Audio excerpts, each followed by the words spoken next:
Yo les postes, bienvenue dans cette nouvelle vidéo, j'espère que vous allez tous très bien. En tout cas, c'est un jour particulier aujourd'hui, c'est un jour particulier pour moi vu que c'est mon anniversaire. Nous sommes le 17 janvier 2023 et je me souhaite à moi un joyeux anniversaire et merci à tous ceux qui me soutiennent les postos. Honnêtement, voilà, c'est un jour spécial, on va essayer d'en profiter malgré que le Paris Saint-Germain joue mal. On va essayer de se dire que malgré tout ça, le Paris Saint-Germain est toujours premier en championnat et qualifié pour les huitièmes de finale de Ligue des Champions tant que l'arbitre n'a pas sifflé la fin du match.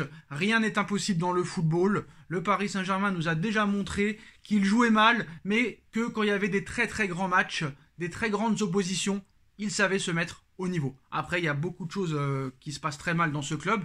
Mais avant de commencer cette vidéo, les postos, où il y a énormément d'informations, énormément d'actualités autour du Paris Saint-Germain, je me souhaite un joyeux anniversaire. Merci à tous ceux qui m'ont souhaité un joyeux anniversaire via Instagram. N'hésitez pas à me rejoindre en masse sur mon Instagram, SB Foot News.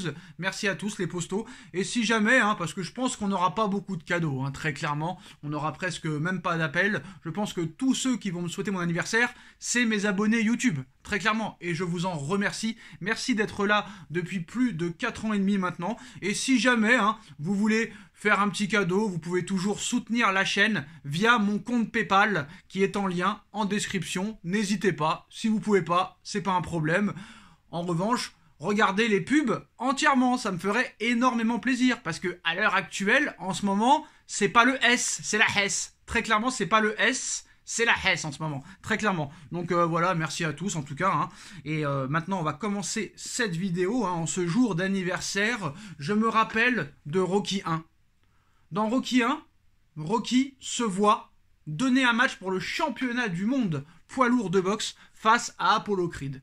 Et son meilleur ami, Paulie, avec un caractère peut-être très trempé, lui dit, après la conférence de presse du match, de l'avant-match entre Apollo Creed et Rocky, Paulie dit à Rocky, qui à l'époque ne voulait pas d'entraîneur, Paulie explique à Rocky une phrase très simple. Tu sais, ceux qui ne disposent pas de gens compétents ont moins de chances que les autres. Et cette phrase n'a jamais été aussi vraie. Rocky ne l'écoute pas, Rocky veut tout faire tout seul, mais Rocky se rend compte que tout seul, il n'y arrivera pas. Et il a besoin de l'aide de Mickey, qui va l'amener dans Rocky 2 au sacre mondial des championnats du monde des poids lourds. Et très clairement, c'est ce qui se passe au Paris Saint-Germain. Le PSG et ses dirigeants croient très honnêtement qu'ils ont la bonne stratégie, alors que ça n'est pas le cas. Avec tous ces salaires exorbitants qui ont été donnés à des joueurs qui n'ont pas grand-chose à apporter au Paris Saint-Germain, quand tu vois que rien que le trio offensif, ça coûte plus de 200 millions d'euros au Paris Saint-Germain, en plus des autres joueurs, et bien maintenant, le fair play financier est l'ennemi public numéro 1 du Paris Saint-Germain, ou c'est plutôt le Paris Saint-Germain qui est l'ennemi public numéro 1 de l'UEFA et du fair play financier. Malgré que le Paris Saint-Germain et Nasser Al-Khelaifi ont soutenu en masse Ceferin et l'indice UEFA. Alors Ceferin veut nous faire croire qu'il est en guerre contre le Real Madrid, mais ça n'est pas le cas, parce que le Barça, 1 milliard de dettes, ils peuvent recruter ceux qu'ils veulent. Chelsea, ils viennent de recruter Mudryk pour 100 millions d'euros. On a calculé, ça fait plus de 750 millions d'euros d'investissement en joueurs de la part de Chelsea depuis 2 ans et demi. Mais on leur dit rien. Manchester, 2 milliards en 10 ans. On leur dit rien. On dit que au Paris Saint-Germain. Le fair play financier a été inventé pour le Paris Saint-Germain. Même City, qui avait été pourtant sanctionné de toute compétition européenne et a fait appel devant le TAS il y a plus de 3 ans maintenant, peut aussi recruter ceux qu'il veut. Malgré la vente de Pablo Sarabia qui va être actée dans quelques jours maintenant, le Paris Saint-Germain n'a pas une grande marge. C'est-à-dire que le Paris Saint-Germain a les fonds. Le PSG a des fonds illimités. Mais si le PSG veut rentrer très clairement dans le fair play financier, le PSG ne pourra pas dépenser beaucoup pour le profil du remplaçant de M. Sarabia. Et pourtant, le contact avec le remplaçant de Sarabia est très avancé. Très très très avancé. Alors on a vu que Galtier et Campos ont parlé aux joueurs pour réclamer calmement mais fermement une autre mobilisation. Depuis la reprise, Galtier a constaté que les séances d'entraînement ont baissé de niveau. Nous sommes là, mais nous ne sommes pas là, dit-on en interne, d'après le Parisien. Galtier n'est pas surpris par la situation. Avec 11 joueurs partis à la Coupe du Monde, il s'attendait à connaître des turbulences en janvier.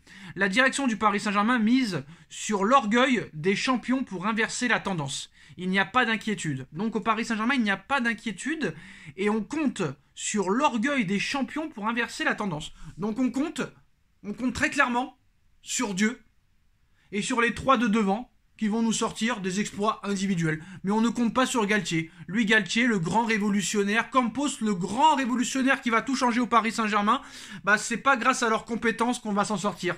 On attend que les 3 de devant nous fassent des merveilles. Voilà. Donc Galtier a baissé les bras. Très clairement. Galtier compte sur son trio offensif pour faire des dingueries. Mais ça n'arrivera pas, monsieur Galtier. Ça n'arrivera pas. Et l'excuse de la Coupe du Monde n'est pas un argument. Parce que toutes les équipes, à l'heure où on parle, jouent mieux que le Paris Saint-Germain. Lens joue mieux que le Paris Saint-Germain. Monaco joue mieux que le Paris Saint-Germain. Lille joue mieux que le Paris Saint-Germain. Marseille joue mieux que le Paris Saint-Germain. Même Toulouse joue mieux que le Paris Saint-Germain. City joue mieux. United joue mieux. Arsenal joue mieux. Barcelone joue mieux. Il y a peut-être que le Real Madrid, à l'heure où on parle, qui est peut-être au même niveau que le Paris Saint-Germain au niveau du jeu. Donc à un moment donné, de quoi on parle ? Là, l'incompétence de Galtier et de M. Campos est arrivée au summum, au sommet de la montagne. Comment on peut dire ça? Comment on peut dire qu'on mise sur l'orgueil des champions pour inverser la tendance? C'est pas ça un coach, Galtier. Un coach, c'est celui qui arrive à mettre tout son effectif de côté et de lui ordonner des choses via ton autorité, via ta connaissance du football. Et là, tu nous montres très clairement que tu n'as aucune connaissance. Très clairement, Nice t'a libéré comme si la porte était ouverte. Ils ne t'ont jamais retenu.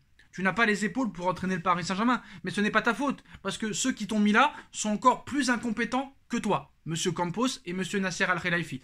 Quoi qu'il en soit, ils vont quand même essayer de trouver des solutions. On ne peut pas me dire à moi que le PSG n'est pas inquiet. Pablo Sarabia signera à Wolverhampton dans quelques heures. Visite médicale déjà programmée. Et le Paris Saint-Germain a déjà ciblé un profil venant de l'étranger pour remplacer Pablo Sarabia. Négociation concrète en cours. Alors on ne sait pas avec quel joueur c'est, mais honnêtement, le Paris Saint-Germain a déjà très bien avancé sur le remplaçant de Pablo Sarabia, qui est un joueur étranger, et la presse croit savoir que c'est Thuram qui est le favori, très clairement, pour venir remplacer Pablo Sarabia. Malheureusement, le PSG n'a pas une grande marge de manœuvre. Le Paris Saint-Germain ne disposera seulement que de 15 millions pour recruter le remplaçant de Sarabia, qui pourrait être Thuram, très clairement. Alors maintenant, on verra si ce sera Thuram ou ce sera peut-être un lapin du chapeau de monsieur Campos. Alors le nom de Marcus Thuram a déjà été cité concernant un renfort offensif. Il serait disponible à un peu plus de 10 millions d'euros. Ça pourrait être une bonne affaire pour le Paris Saint-Germain. À l'heure où on parle, très clairement, on a besoin très clairement d'un joueur offensif. Mais très clairement, la priorité, c'est la défense. C'était pas un attaquant, c'était très clairement la défense. Après, voilà, si très clairement Marcus Thuram arrive, est-ce qu'il sera titulaire?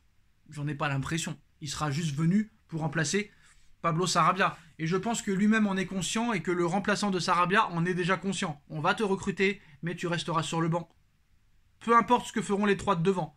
Qu'ils soient bons, qu'ils soient pas bons, qu'ils soient moyens, ils resteront sur le banc.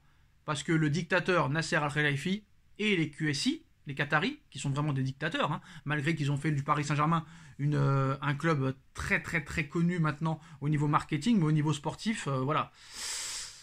Là, honnêtement, le Paris Saint-Germain, j'ai l'impression qu'ils attendent plus le match face à Al-Nasser jeudi soir que le match contre le Bayern, très clairement. Alors Cristiano Ronaldo jouera bien face au Paris Saint-Germain ce jeudi. Il sera même le capitaine de son équipe, composée d'une sélection de joueurs d'Al-Nasser et de Al-Hilal. Donc le Paris Saint-Germain aussi pourrait voir le nouveau stade, parce que voilà, on nous a volé nos supporters, maintenant on nous vole notre stade. Très clairement, Paris pourrait faire son stade à Joinville-le-Pont. Voilà, Joinville-le-Pont, très clairement. Donc maintenant, pour l'instant, ça ne nous intéresse pas vraiment. Ce qui nous intéresse, c'est la catastrophe industrielle qui est en train de se passer au Paris Saint-Germain et que personne ne voit, surtout pas les dirigeants. Voilà les postos. Messi versus Ronaldo jeudi soir. Hein. Est-ce que Messi va faire comprendre à Ronaldo qu'il est vraiment terminé, ou est-ce que Ronaldo va essayer d'inverser la tendance? Est-ce que les deux équipes joueront à fond? J'ai pas de doute du côté d'Al Nasser, mais j'ai des doutes du côté du Paris Saint-Germain, très clairement. Après, c'est un match, moi, qui m'intéresse pas, très clairement. On le regardera parce qu'il faut le regarder. Mais voilà, je suis plus impatient du match face à cette équipe inconnue, là, que je ne sais même pas citer, à Bollaert lundi en Coupe de France, que ce match de Al Nasser qui n'est pour moi d'aucun intérêt. Voilà les postos, c'est la fin de cette vidéo. Dites-moi en commentaire ce que vous en pensez. On like, on partage, on commente, on s'abonne. Et on se retrouve très vite pour une nouvelle vidéo. Tchuss.